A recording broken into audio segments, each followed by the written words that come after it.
మాట్లాడుతున్నాడు చూడండి. దేవుడు మీతో ఏ రీతిగా మాట్లాడుతున్నాడు, మీరు చేయవలసింది ఏంటి, దేవుడు ఈరోజు మీ దగ్గర నుంచి కోరేది ఏంటి, దేవుడు ఈ సమయంలో మిమ్మల్ని చేయమంటున్నది ఏంటి? క్షమించాలా? క్షమించు. పశ్చాత్తాపడాలా? పశ్చాత్తాపడండి. ఆదరించి బలపరిచి ఇతరులను లేవనెత్తాలా?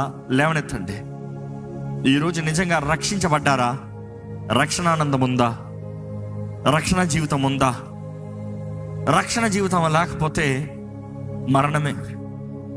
ఈరోజు దేవుడు తన కృపను చూపించేది, ఈరోజు పరమ తండ్రి దగ్గర, తండ్రి కుడి పార్శ్వన కూర్చొని యేసు ప్రభు విజ్ఞాపన చేస్తున్నాడు.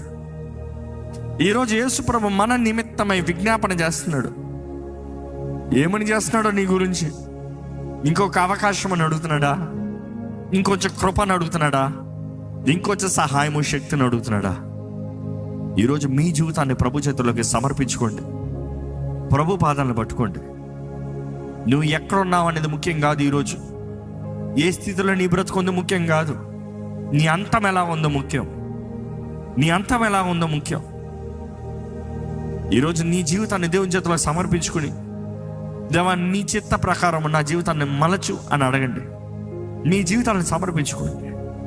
ప్రేమ హృదయం కలిగి ఉన్నారా పరీక్షించుకోండి. ప్రేమే గొప్పదని దేవుడు వాక్యం తెలియజేస్తుంది. నువ్వు దేవదూతల భాషలో మాట్లాడినా కూడా ప్రేమ లేని వాడివైతే వ్యర్థుడవే, కేవలం గాలే. ఈరోజు నిజంగా ప్రేమ ఉందా? ఆత్మ ఫలము నీలో ఫలిస్తున్నారా? మీలో ఫలిస్తున్నారా? పరీక్షించుకోండి. క్షమిస్తానికి ప్రేమ, ఇతరులను లేవనెత్తానికి ప్రేమ, బలపరుస్తానికి ప్రేమ, నమ్మకం ఉండటానికి ప్రేమ. దేవుని ప్రేమించిన వ్యక్తి దేవునికి